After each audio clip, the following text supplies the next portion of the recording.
Hello and welcome to ThoughtHive, new signature podcast and thought leadership platform.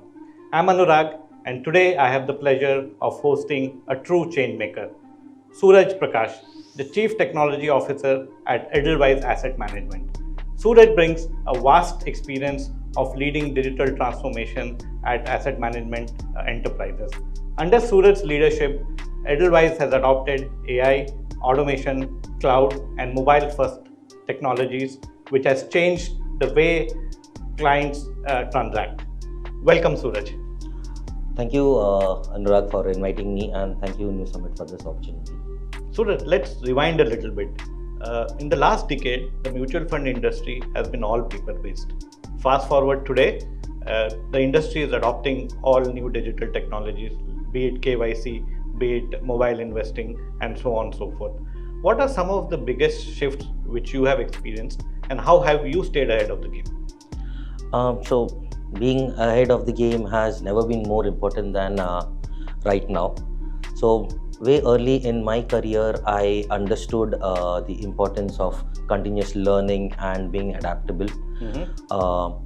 Being in the technology field, understanding new technologies, emerging technologies, as everyone says so, it has to be at your fingertips.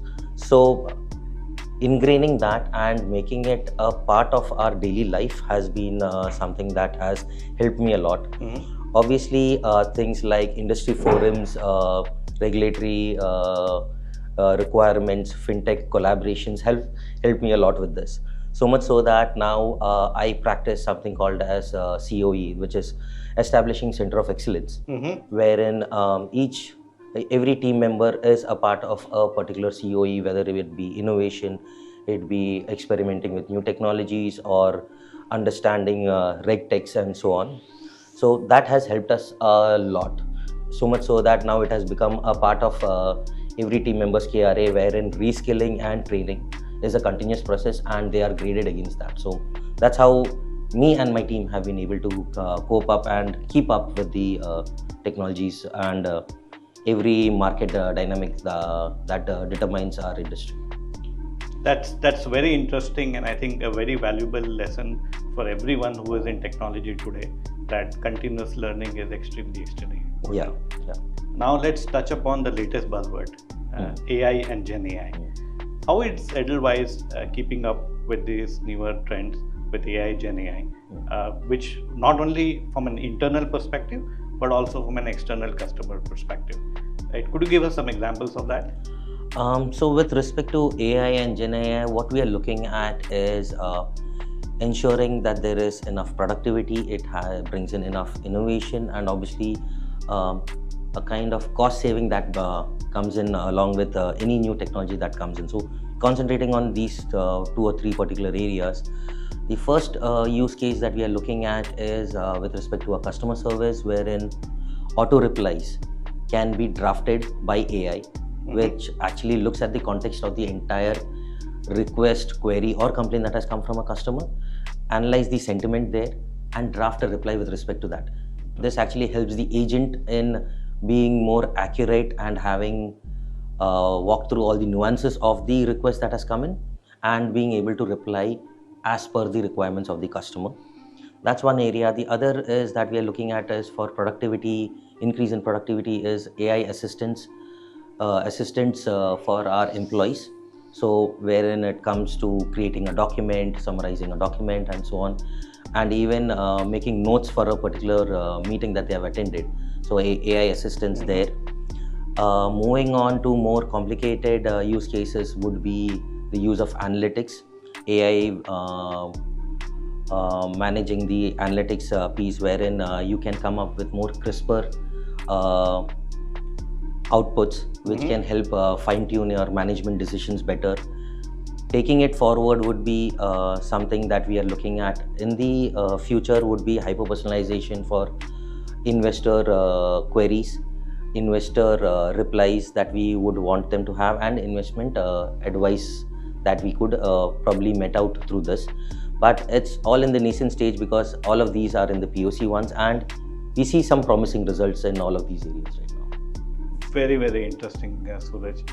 I've been reading through reports where globally asset managers and asset management industry is increasing their investments in such technologies. And it's great to see a homegrown example. Yeah, all said and done, that this is still a measured approach right now with respect to the cost aspect as well. Quite understandable. Every leader has a turning point.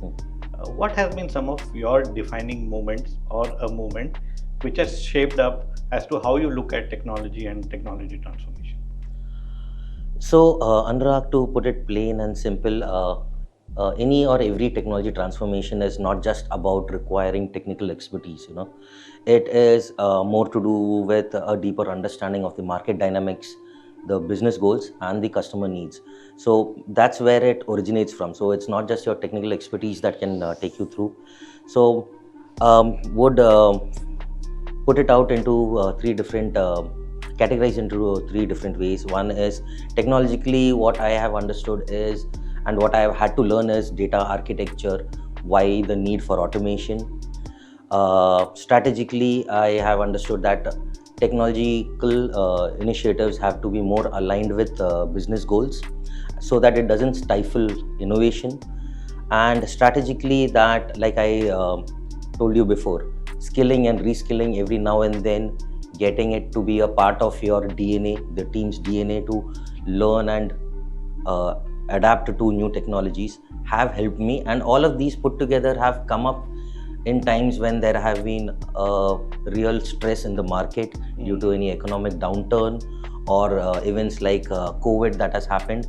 So wherein all these things had to be put together and you learned a new skill every time that there was distress around. So that's kind of what has helped me work it all and put it together. Very, very interesting. I think the customer first approach which you talked about, not looking internally but looking at it outwardly to kind of be up to the market, I think that's a very, very interesting aspect. We have covered a lot from Suraj's journey, his approach towards technology transformation, and we looked at some of the AI use cases. But what about real-time investor personalization? What about balancing security with agility? Let's take a pause here. In the next episode, we'll look at security, we'll look at personalization, and we'll look at future of wealth tech. Stay tuned.